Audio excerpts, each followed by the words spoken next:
नमस्कार, आप सभी का स्वागत है यूथ अध्ययन के चैनल पे। देखिए, एक बार फिर से मैं आप सभी के बीच एसपी टीजीटी कमीशन 2025 के लिए इकोनॉमिक्स का एक नया विषय राष्ट्रीय आय लेके आ चुका हूं। इस विषय को हम बहुत ही डिटेल से देखने वाले हैं, इसीलिए शुरू से लेकर अंत तक आप हमारे इस विषय में जरूर बने रहे। लेकिन राष्ट्रीय आय को पढ़ने से पहले हम आज बात करते हैं कि जीडीपी और जीएनपी क्या होता है। तो सबसे पहले बात करें सकल घरेलू उत्पाद की, ग्रॉस डोमेस्टिक प्रोडक्ट की, जिसको जीडीपी कहा जाता है। तो अगर बात करें जीडीपी की, तो एक वर्ष में एक निश्चित सीमा के अंदर उत्पादित समस्त वस्तु एवं सेवा के मूल्य को जीडीपी कहते हैं। मान लो कोई देश है और एक साल के अंदर इसी निश्चित देश के अंदर, इसी निश्चित सीमा के अंदर जो जितनी भी समस्त वस्तु एवं सेवाओं का जो मूल्य होगा, उत्पादित जितनी भी वस्तु एवं सेवाओं का जो मूल्य होगा, उसी को क्या कहेंगे हम, जीडीपी। ये भारत देश है। भारत देश के अंदर क्या है, जितने भी पैसे कमाए जा रहे हैं, मान लो बाउंड्री के अंदर, भारत से बाहर नहीं, जितने भी भारत के अंदर कमाए जा रहे हैं, उसी को हम क्या कहेंगे, आपका सकल घरेलू उत्पाद कहेंगे। इस बात को आपने डिटेल से याद रखना है। देश की सीमा के बाहर उत्पादित वस्तु एवं सेवाओं के मूल्य को जीडीपी में शामिल नहीं किया जाता। इस बात को आपने डिटेल से याद रखना है। मैं एग्जाम्पल से आपको इसको समझाऊंगा, डिटेल से समझाऊंगा। तो दो बातें तो आप बहुत डिटेल से याद रखें कि जो एक साल के अंदर एक निश्चित सीमा, मतलब ये भारत देश है और भारत के अंदर मान लो जितना भी इस सीमा के अंदर उत्पादित वस्तु एवं सेवाओं का जो अंतिम मूल्य होगा, उसी को हम क्या बोलेंगे, जीडीपी बोलेंगे।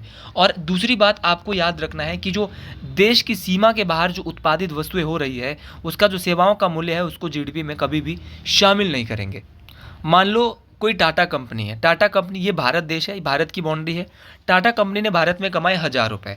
उसी प्रकार होंडा, होंडा एक विदेशी कंपनी है, इसने भारत में जो है वो क्या है, 500 रुपये कमा लिए। और साथ में डॉक्टर साहब ने एक भारत में कितने कमा लिए, 400 रुपये कमा लिए। टोटल सबने कमा लिए 1900। लेकिन एक लड़का था जिसका नाम था अमन। अब अमन नाम का लड़का कनाडा में रहता था, उसने कमा लिए कितने, 1300 रुपये।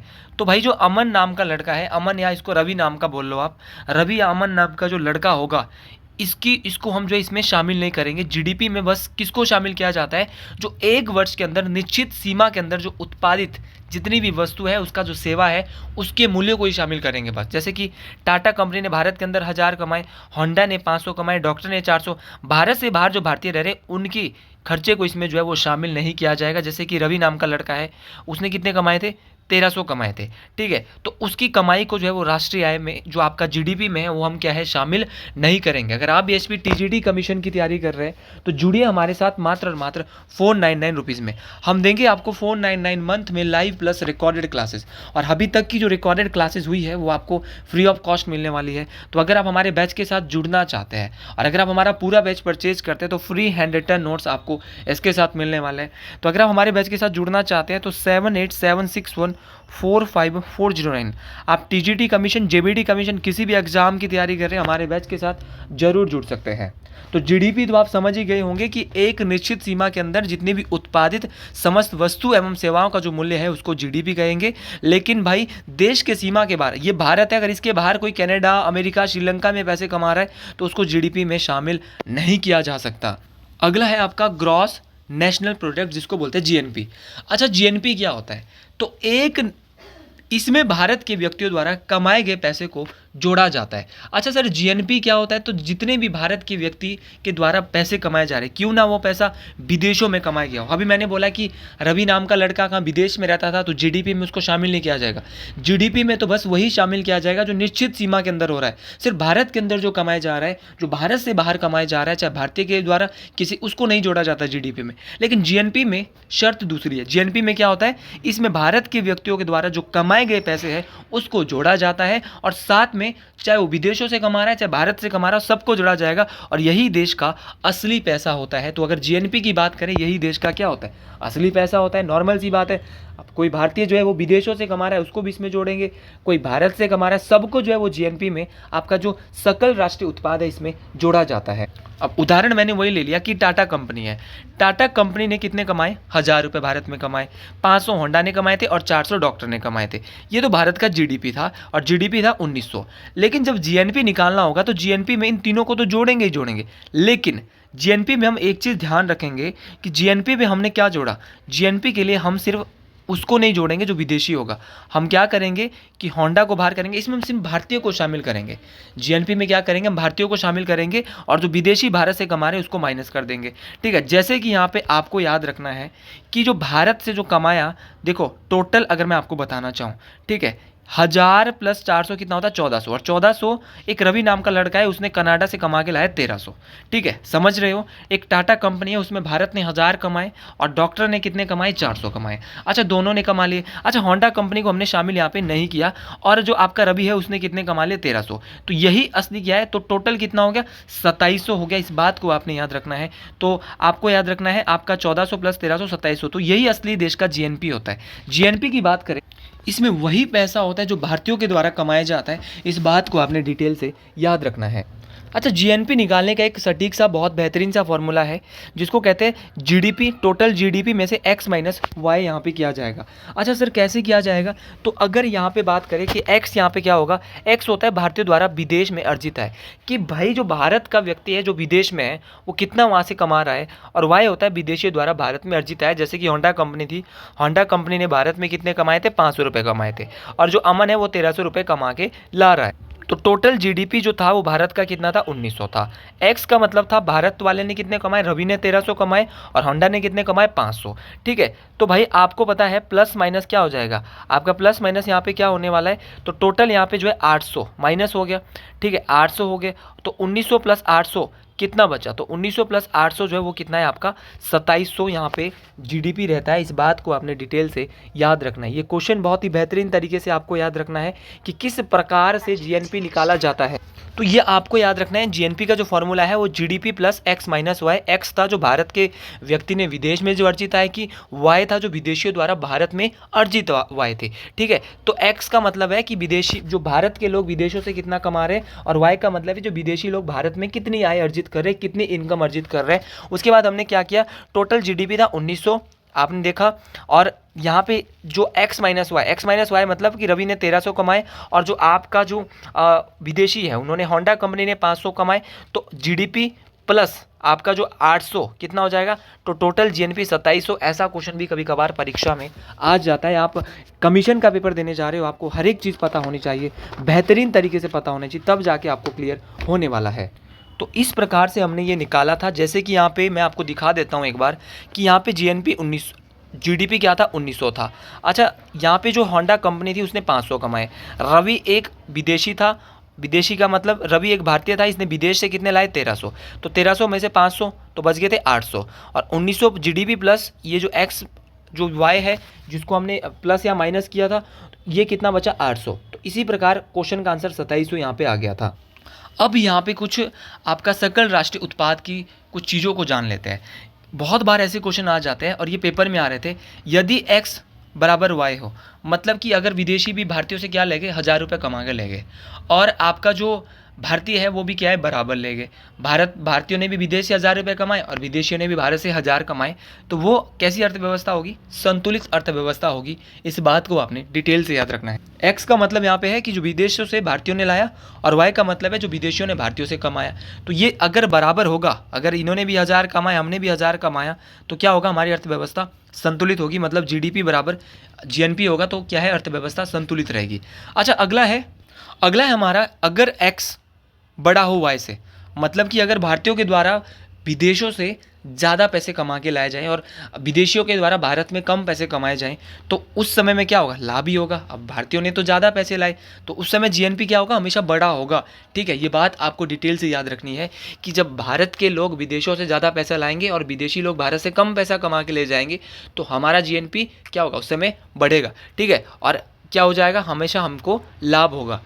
अगला है हमारा, यदि एक्स बड़ा हो, एक्स छोटा हो वाई से, मतलब कि यहाँ पे बोला जा रहा है अगर जीडीपी ज़्यादा हो और जीएनपी कम हो तो हमें क्या होती है, हानि होती है। अब हानि कैसी होती है कि भाई विदेशी लोगों ने भारत से ज़्यादा कमा लिया और भारत के द्वारा विदेशियों से भारत कम लाया गया, विदेशों से कम लाया गया, तो उस समय क्या होगा, हमारा लाभ होगा। अगर एक्स और वाई दोनों जीरो हो, ना तो भाई हम विदेशों से ला रहे हैं ना विदेशी यहाँ से ले जा रहे हैं हमारे देश से, तो उस अर्थव्यवस्था को बोलेंगे बंद अर्थव्यवस्था। इस बात को आपने डिटेल से याद रखना, और फॉर्मूला आपको जरूर याद रखना है, जीएनपी का GDP plus x minus Y.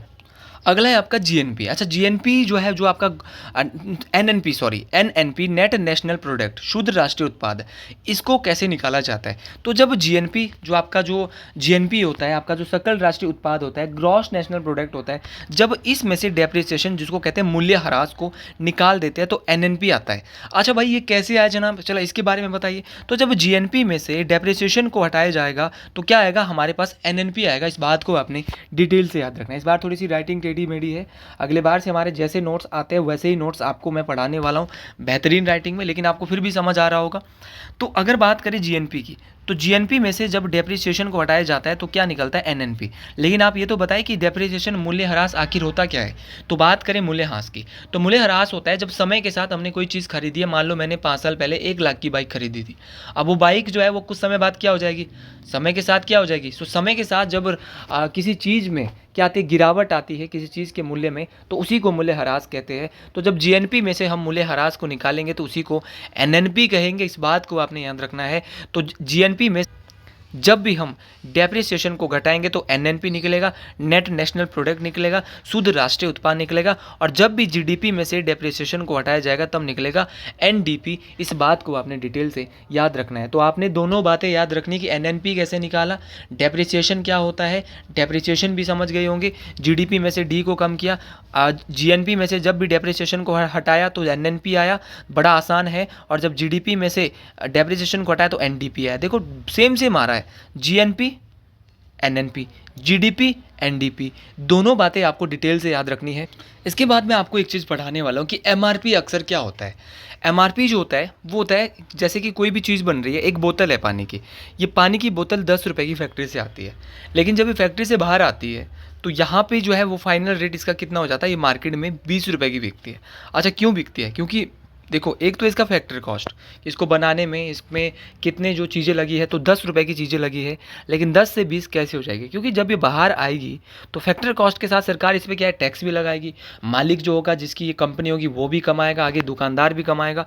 तो यहाँ पे इसी को जो अंतिम मूल्य किसी भी चीज़ का होता है, मान लो एक बोतल 10 रुपये की थी, लेकिन बाद में जो इसका आखिरी मूल्य वो एमआरपी, जिसको मैक्सिमम रिटेल प्राइस कहते हैं। अच्छा, एमआरपी हमने क्यों समझा? अच्छा, एमआरपी इसलिए समझा क्योंकि जीडीपी पे भी यहाँ पे है कि जीडीपी जो है वो मार्केट प्राइस पे कैसे निकाला जाता है। तो जीडीपी मार्केट प्राइस में निकालेंगे, एक हम जोड़ेंगे जीडीपी के साथ फैक्टर कॉस्ट, कि भैया कितना रुपए लगा था जीडीपी में, इसका फैक्टर कॉस्ट कितनी है, साथ में सरकार का टैक्स। और अगर सरकार को देखो चीज़ महंगी करनी है तो टैक्स ज़्यादा लगाएगी, और अगर चीज़ सस्ती करनी है तो क्या है? सरकार सब्सिडी देती है। तो जीडीपी मार्केट प्राइस में इस प्रकार से निकाला जाता है। अगर तो चीज़ महंगी करनी है तो इसमें सब्सिडी को माइनस किया जाता है और टैक्स को बढ़ा दिया जाता है, और अगर फिर खाली इनको सब्सिडी नहीं रखनी है तो इतना ही यहाँ पे होगा मार्केट प्राइस पे।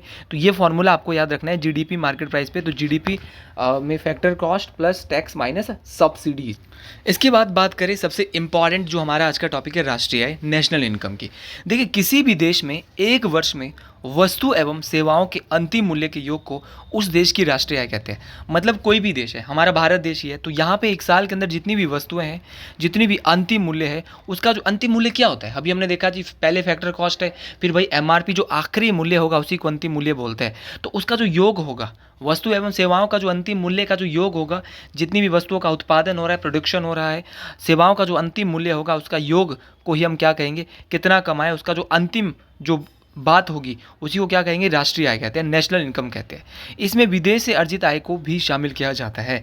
ये बात आपको डिटेल से याद रखना है कि विदेश से जितना भी भारतीयों के द्वारा पैसा कमाया जा रहा है, आय अर्जित की जा रही है, उसको आपका किस में शामिल किया जाएगा? राष्ट्रीय आय में, नेशनल इनकम में शामिल किया जाता है। ये क्वेश्चन बहुत इंपॉर्टेंट। अगला है यहाँ पे घरेलू सेवा। अच्छा, घरेलू सेवा आप बोल रहे कि हमारे घर में कोई नौकरानी रखी है, वो 8,000 रुपये तनख्वाह ले जा रही है, क्या उसको राष्ट्रीय आय में? नहीं भाई, इसको शामिल नहीं किया जाएगा। अच्छा, कपड़े धोना, खाना बनाना, बोले मम्मा घर में खाना बनाती है, क्या उसको राष्ट्रीय आय में? बोले भैया उसको शामिल नहीं किया जाएगा। तथा कार्य को बाहर रखते हैं, इस बात को आपने डिटेल से याद रखना है। अच्छा, इसमें हस्तांतरण भुगतान होता है कि आपका जैसे पेंशन हो गया, वजीफा हो गया, भत्ता हो गया, क्या इसको इसमें शामिल किया जाएगा? अरे भाई, इसको क्यों किया जाएगा? इसको शामिल नहीं किया जाएगा क्योंकि सरकार ये दे रही है, ले नहीं रही रही है, इसमें इसमें वजीफा हो गया, किसी को भत्ता दे रही है, पेंशन दे रही है, तो इसको भी राष्ट्रीय आय में ये कोई कमाई नहीं हो रही, इससे परे कोई जा रहा है।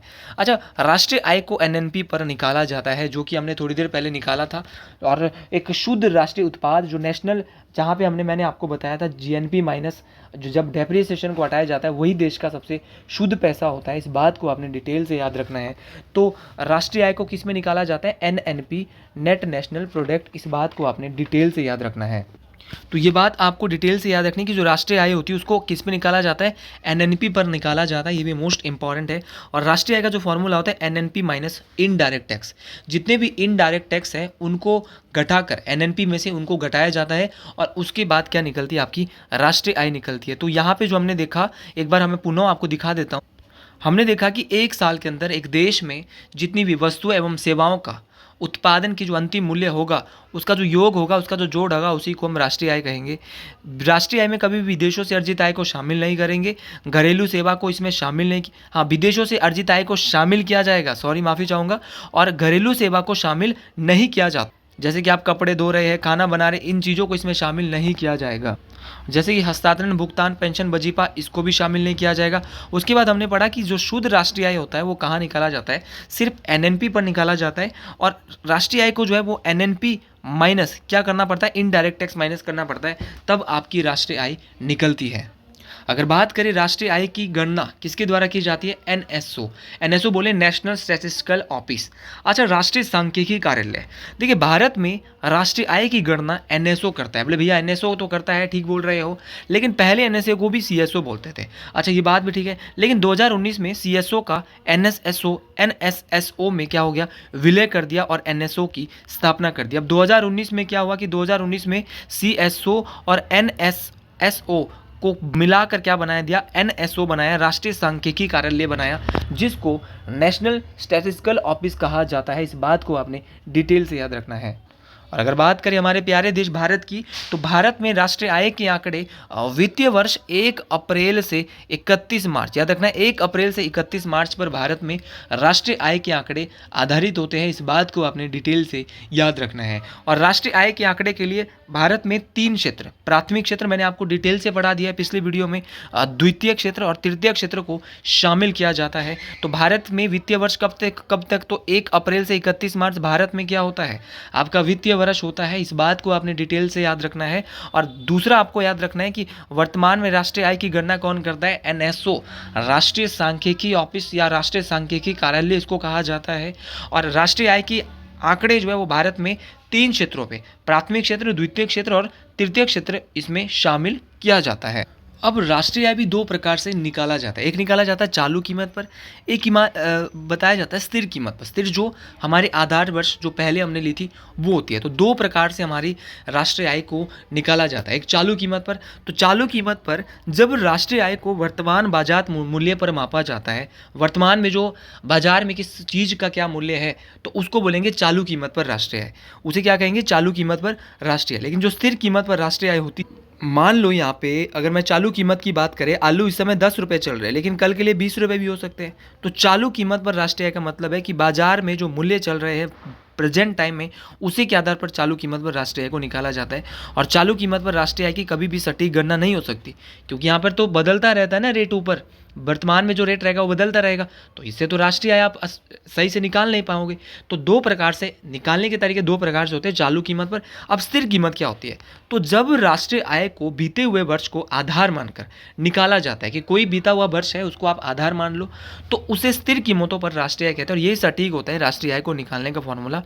वर्तमान में जो आज की डेट में जो आधार वर्ष माना जाता है वो 2011-12 माना जाता है। इस बात को आपने याद रखना है। 2015 में ही चेंज हुआ। पहले आधार वर्ष 2004 माना जाता था, लेकिन 2015 में इसको चेंज करके क्या कर दिया? अब आधार वर्ष 2011-12 माने जाना लगा। तो इसको 2 प्रकार से देखते हैं। जैसे 2024-25 की बात करते हैं, 2024-25 में आपके आलू 40 रुपये किलो थे, और आपके जो है वो ये आलू 10 किलो हुए तो ये 400 के हुए। कल के लिए यही आलू सेम अगर 10 रुपये किलो हो गए तो कितने हो जाएंगे? 100 रुपये के हो जाएंगे। तो यहाँ तो रेट में बहुत ज़्यादा फेरबदल हो रहा है। तो वर्तमान कीमत पे राष्ट्रीय आय निकलना थोड़ा सा मुश्किल है। जैसे कि एक वकील है, वो लेता है 500 रुपये फीस भाई किसकी, अपनी एक केस की। तो उसने 10 केस लड़े तो उसको 5000 मिले।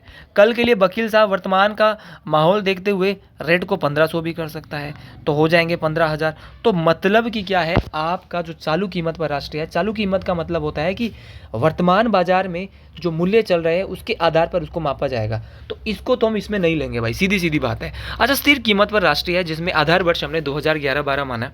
मान लो आलू उस समय 20 रुपये थे, 20 रुपये किलो थे, और आज की डेट में क्वांटिटी में फ़र्क पड़ सकता है कि 10 किलो हुए तो 200 रुपये के हुए। आज वही आलू अगर 40 किलो हो जाएंगे लेकिन रेट वही रहेगा, कौन सा, 20 रुपये किलो। ठीक है, तो स्थिर कीमत होता है कि उस समय जो 2011-12 में जो कीमतें थी उन्हीं को आधार मानकर हम जो है आज की क्वांटिटी के साथ करेंगे। मान लो वकील की फ़ीस 2011-12 में आधार वर्ष में 300 रुपये थी, आधार वर्ष में कितनी थी, 300, लेकिन आज की डेट में उसने 10 केस लड़े, चाहे 15 लड़े, चाहे 20, कीमत सेम रहने वाली है। लेकिन चालू कीमत पर कीमत हमेशा क्या है, नीचे ऊपर होने वाली है। तो ये बात आपको डिटेल से याद रखनी है कि एक तो चालू कीमत पर राष्ट्रीय निकाली जाती है, दूसरी स्थिर कीमत पर राष्ट्रीय आय निकाली जाती है। अब बात करते हैं राष्ट्रीय आय ज्ञात करने की 3 विधियां हैं। एक सबसे पहले आपकी प्रोडक्शन मेथड, जिसको बोलते हैं उत्पादन विधि। देखिए, इस विधि में किसी देश में एक वर्ष में उत्पादित वस्तु एवं सेवाओं का जो अंतिम मूल्य उनको जोड़ा जाता है कि भाई कितनी सेवाएं, कितना उत्पादन किया है और उन वस्तुओं की कितनी सेवाएं दी है। जैसे कि आपका उत्पादित वस्तु हो गया, आपका डॉक्टर साहब ने कितनी सेवा दी, उसके बदले कितना पैसा ले, इंजीनियर, सरकारी कर्मचारी द्वारा कमाया गया मूल्य, तो ये सभी उत्पादन विधि के अंतर्गत आएगा। तो याद रखना है, डॉक्टर, इंजीनियर, सरकारी कर्मचारी के द्वारा जितना भी कमाया गया आय है उसको हम किस में बोलेंगे, उत्पादन विधि में। जितनी भी उनके द्वारा सेवाएँ दी गई है, डॉक्टर के द्वारा, इंजीनियर के द्वारा, सरकारी कर्मचारी के द्वारा, तो उन सभी को किस में जोड़ा जाएगा, प्रोडक्शन मेथड में जोड़ा जाएगा, उत्पादन विधि में। कि इस विधि में क्या होता है कि किसी देश में एक वर्ष में जितनी भी वस्तु का प्रोडक्शन हो रहा है, उनका सेवाओं का जो अंतिम मूल्य होगा उन सबको जोड़ दिया जाता है, किस मेथड के अंतर्गत, उत्पादन विधि के अंतर्गत जोड़ा जाता है। दूसरा है आपका आय विधि। तो इस विधि में देश के सभी क्षेत्रों में उत्पादित मूल्य को जोड़ा जाता है, चाहे वो किसी भी क्षेत्र का मूल्य हो। जितने भी क्षेत्र हमारे देश में होते हैं उन सभी उत्पादित मूल्य को इसमें जोड़ा जाएगा आय विधि में। कि आय कहाँ से आ रही, इनकम कहाँ से आ रही, तो इनकम मेथड बहुत इंपॉर्टेंट है। तो अगर बात करें इनकम मेथड की, तो इनकम मेथड में इस विधि में देश के सभी क्षेत्रों को जोड़ा जा रहा है। जैसे कि किराया हो गया भाई, कितना किराया आ रहा है, कितनी ब्याज आ रही, कितनी मजदूरी हो रही है, कितना लाभ हो रहा है, तो हर क्षेत्र को जोड़ा जाएगा किस विधि में, आय विधि में।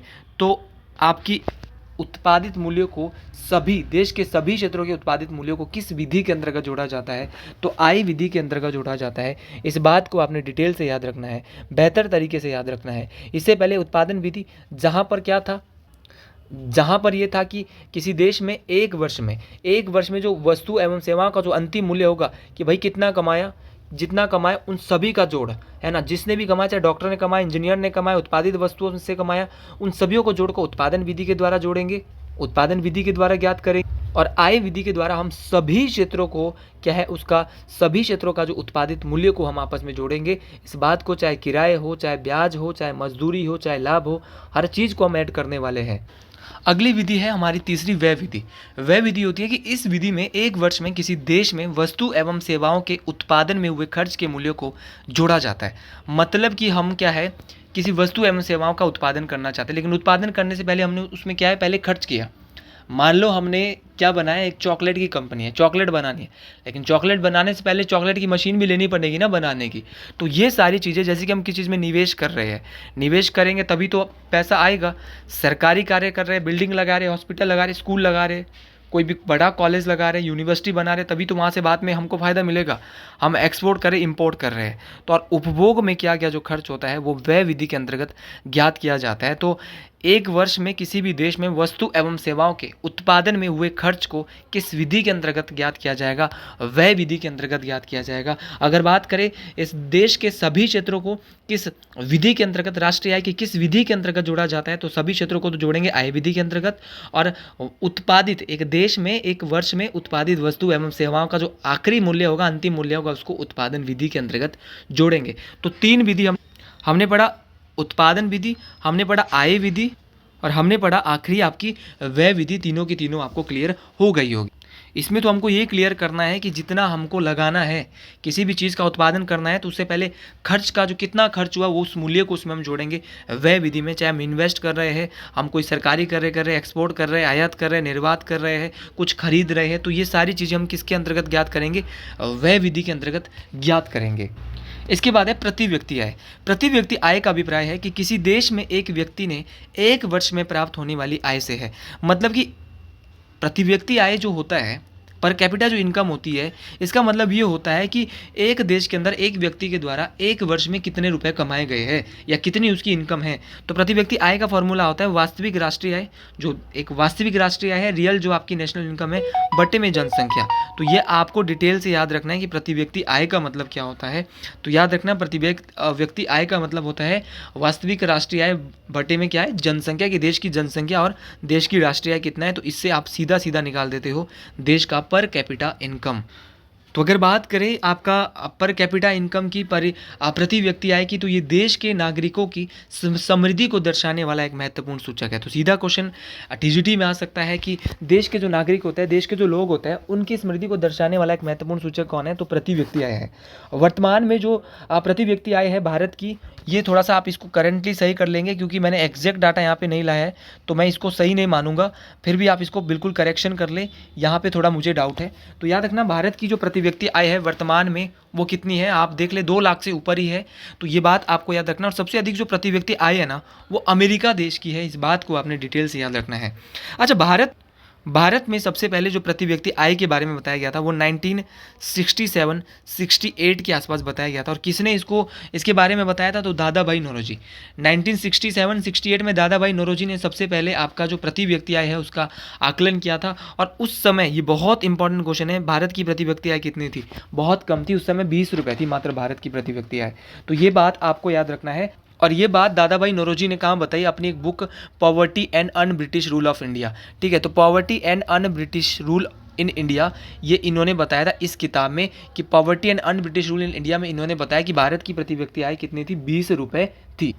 अब हम पढ़ने वाले कि आय कितने प्रकार की होती है। एक होती है मौद्रिक आय, एक होती है परियोज्य आय, एक होती है वास्तविक आय।